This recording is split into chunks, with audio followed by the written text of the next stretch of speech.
Kas čia vyksta? Kas čia vyksta? Sveiki. Smagiausia kelionės dalis tai yra pasiruošimas kelioniai. Pas mus jau yra paskutinė diena pasiruošimo, rytoj jau mes išvažiuojam pagaliau. Net 4 savaitėm.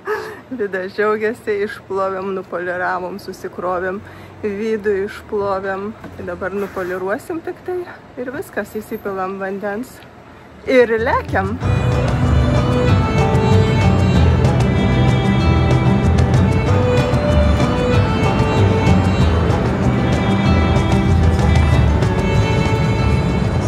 Taip pat mes važiuojam. Nori gerėtis kalnais, gamta. Čia lėtai važiuojam ir šunys pas mane sėdi. Nors jie turi va čia narvą važiuojantį. Bet kai bus greitkelis ir greitis, aišku, jos sėdės narve. O dabar ko čia nesigerėti? Ne, Bela, patinka žiūrėti.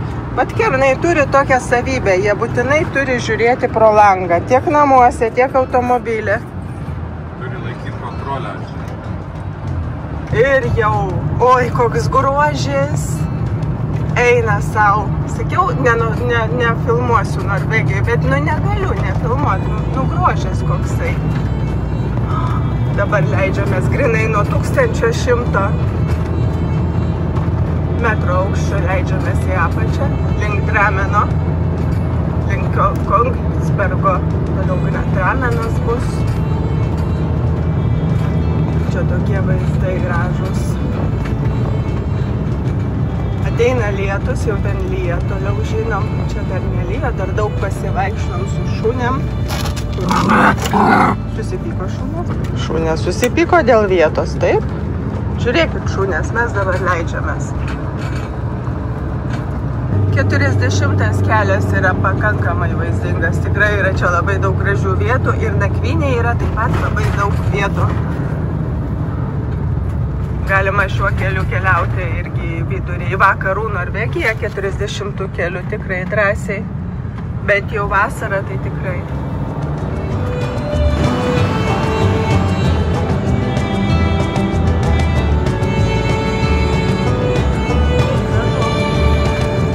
Važiuojam dabar Oslo fjordo tuneliu, kuris eina po vandeniu 7 kilometrus.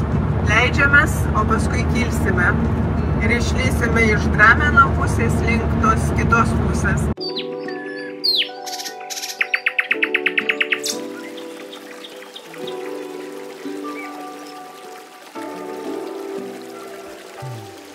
Dar vieną paskutinį vakarinį pasivaikščiojimą darom. Čia štai kokios gražios vietos.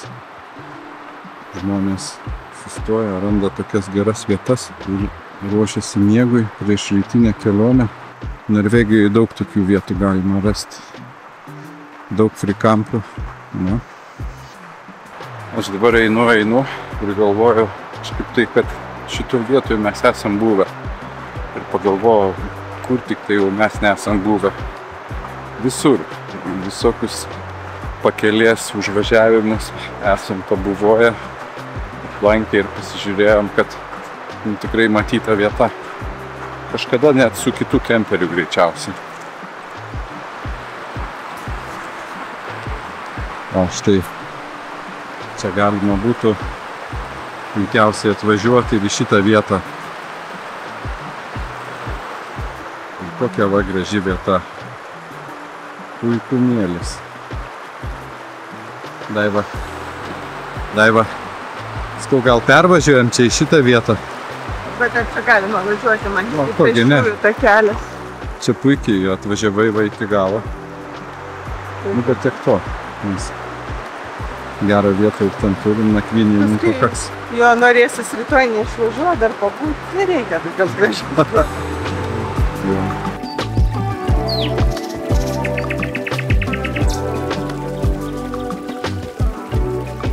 Žiūrėk, tenais parduodama kažkas, tai einam pažiūrėsim. Aikšteliai. Vat, medus. 100 eurų. Ne, 10 eurų 100 kronų. Vipsas arba pinigai. Cash. 100 kronų. Atrodo, tai vasaros medus. kaip čia Norvegijoje pasitikima yra. Nors esu mačius kažką panašaus jau ir Lietuvoje daro, bet smagu, kada gali taip pasitikėti, va taip pat padėti tokioje aikštelėje. Tiek, žiūrėk, stiklainių medaus daug. Ir taip ir traukia tiesiog nusipirkti, nei man jų reikia, nei ką, bet vat noriu aš jų nusipirkti paprasčiausiai. Ką dabar tu galvoji? Nu, kad galim nusipirkti.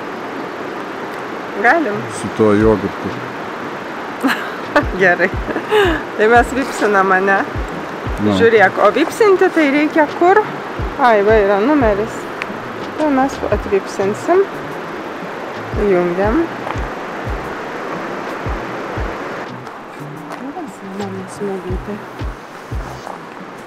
Vasaros medus yra Kongsbergo medus. Skystas labai jisai. Šviežias išeina. Nu jo, medum kvepia. Tikrai. Gerai bus. Į arbatą. Labai gerai bus. Važiavom, labai daug buvo kemperių. Dabar yra pats piko metas, Liepos mėnuo. Ir tiesiog važiuoja kolonas ištisai kemperių. Ir nėra lengva surasti kažkokią tai laisvą vietą. Tai mes džiaugiamės, kad sustojam, kur radom gerai. Frikampė čia pernakvosim. Ir rytoj važiuosim toliau. O kur važiuosim? Tai mes važiuosim į Strömstad atlikti mūsų kemperiui servisą. Strömstad miestas tai yra Švedija. O visą tą darysim dėl to, kad ten yra gerokai pigiau. Šitom atostogom tai ruošiamės ypatingai kruopščiai, atsakingai. Pagaliau aš nusprendžiau, vis tik tai ryžausi ištaisyti savo klaidą apmaudžią, kurią buvau padaręs, metus laiko važinėjau kaip sužalotų savo kemperių. Buvau šoną nubraukęs įvažiuodamas pro savo kiemo vartus. Ir kurį laiką ten buvo 5 centimetrai praktiškai. Tai viskas gerai, stumdydavau ir jokių problemų, bet kai tik tai prasiplatinau ir padariau platesnius vartelius, iš karto ir įkaliau. Bet čia buvo ne šonas, aš noriu pataisyti, tai bamperio šonas buvo. Nu, galas, žodžiu. Nedidelis ten yra tas įbrėžimas. Aš jau supratau, kad aš pats tą darysiu. Ir dabar prieš atostogas buvo toks atsiradęs stimulas ir galvoju, vis tik reikia ryžtis. Ir aš paklausiau ChatGPT, ar įmanoma. Jisai sako, įdėk nuotrauką, aš tau pasakysiu. Ar ten, kas ten kaip yra. Įdėjau, sako, oi, tu puikiai, jeigu esi kruopštus, tai tu puikiai susitvarkysi. Tai ryžaus, jisai man tiesiog viską totaliai surašė, ko reikia, kaip kas. Ėmiau, padariau. Nesigavo, aišku, ten kaip jau, kad ten galėtum atpažinti. Kaip sakyti, kad čia jau nedaužta ten neprofesionaliai, bet manau, kad viskas esam patenkinti rezultatų ir dabar galite pasižiūrėti. Lūna, žiūrėk, ką padarė tėtis. Tėtis žiopos, vairuotojas.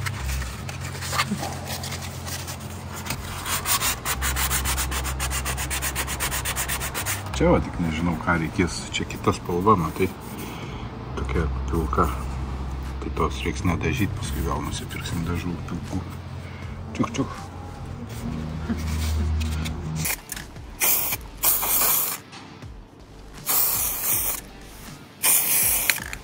Na štai, kol dar vyksta dažymo darbai, tai aš pamačiau, tiksliau anksčiau jau mačiau, kad čia kažkokios tai lenda rūdys, dar viena kažkokia bėdelė. Dabar noriu atsisukti čia šitą, pasiimti tą pasikeltą gumą, pasižiūrėti, kas ten yra po ją. Galbūt reikia apdirbti nuo rūdžių kažkokių surišiklių. Čia va kiek buteliukų visokiausių reikia, norint padažyti. Ir va klausimas, kodėl va reikėjo pačiuo čia va tą sujungimą padaryti tokioj jautrioj vietoj. Galima buvo galbūt kažkur tai kampe čia padaryti. Ne, čia kažkaip sudūrė. Ne, čia nėra jokių čia rūdžių nėra. Čia paprasčiausiai rūdyja pats šitas. Jame yra kažkokia tai armatūra ar kas čia. nežinau, ką čia dabar su tokiu sugalvota. O kita tokia problema sena išsprendžiau, tai būtent mūsų grilinę įkomponavau į mūsų bagažinę ir dabar pažiūrėkit, aš jums parodysiu, kaip čia viskas atrodo ir kaip viskas gavos. Va štaip atrodo, čia dabar dviračiai telpa. Čia dar mes užkišom mūsų tos paplūdimio lovas. Norėtųsi, kad ta kepsninė kažkaip tai pakiltų į viršų, o čia dar galėtumėm padėti tualeto bakelį atsarginį. Ir šitą dar dėžė turėtų likti kažkaip apačioj, kad 3 aukštai susidėtų. Dabar reikia žiūrėti, koks čia aukštas iš viso. Parodysiu aš, kaip čia gavos viskas. Visa sistema. Labai neblogai gavos šitas stovas. Ir iš toliau gal parodyk. Čia va įsideda svarbiausia, kad šitas bakelis užsikiša. Reikėjo apskaičiuoti aukštį, kad jisai viskas čia įsikomponuotų. Ir šitą dėžę. Panaudotų šitą dėžę. Ir va, viskas tvirtai čia laikosi. Aišku, jeigu ne dviračiai, tai čia galėtum kažką tai konstruoti, bet buvo esmė tokia, kad va šitie paplūdimio gultai, kuriuos vežamės, irgi paskui pamatysiu, jau parodysiu. Išdavei, kur važiuojam su paplūdimio gultais. Gerai, biškį intriga. Čia yra 2 viename, vadinasi, kad ir gerai važiuotų saugiai, bet ir ištrauktų paskui, ne? Paskui, kai jau kepi, ištraukti ir Jo, teisingai, kad jisai tarnautų, vat, pats pagrindas čia buvo, kad jisai tarnautų lauke kepant kaip ir stovas. Nes stovas jisai kainuoja apie 100 eurų šitam Weberiui, bet jisai nepritaikytas, tu čia ant jo nepastatysi. Tai aš vat, grinai norėjau, specialiai nepirkau jo, o žiūrėjau kažkokį tai sukonstruoti pačiam, kad galėtum ištraukti, jis ir vežimui būtų stabilus, viskas laikytų, nenukristų. Tuo pačiu, bet ir kad galėtų... Bet jisai ir tuo pačiu, kad būtų stabilus vežant ir tuo pačiu galima būtų panaudoti laukia jau kada kepi su juo. Tai va. Ir tada pasižiūrėkit trumpai, kaip aš jį dariau, kaip ten viską suveržinėjau, kaip joviau, kiek daug buvo vargo. Taip trumpam video taip, bet praktiškai visą dieną užėmė darbą.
Dar kas yra, va šituos pasižiūrėkit, kaip galim parodyti, kaip su šitais va, kas čia buvo. Jie netgi daivai buvo užkliuvę, kaip buvo surūdyję. Nu, va dabar pažiūrėkit, ką su jais padariau, kodėl jie tokie dabar balti. matos, kokie negražus surūdiję varžtai. Tai aš dabar noriu juos išsukti ir apdirbti su cinku. Nu, fetas, aišku, paėmė, įsuko, kokie pasitaikė po ranką, biškai kažkaip tai nekultūringai. Nemėgstu iš tokių surūdėjusio dalykų, to mes pašalinsim.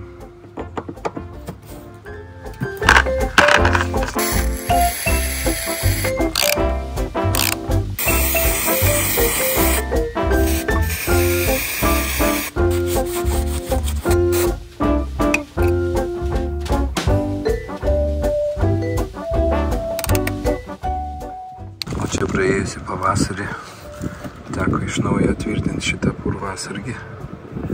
Buvo surūdiję kai kurie varžtai. Ir vat 4 metai kemperiui. Ir tokius reikia jau žiūrėti. Apdaivos detalės parūdiję, jau gali ir nukristi. Kol dažiau šitos varžtus, nusprendžiau pasižiūrėti, kas yra su šituo purvasargiu. Žiūriu, kad kliba ir šitas purvasargis. Nu, tai dabar reikia atsisukti šitą tos varžtus ir pakeisti.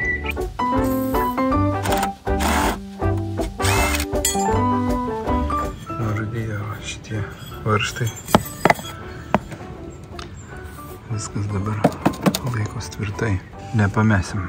Čia va reikėjo 2 varžtus įstatyti naujus.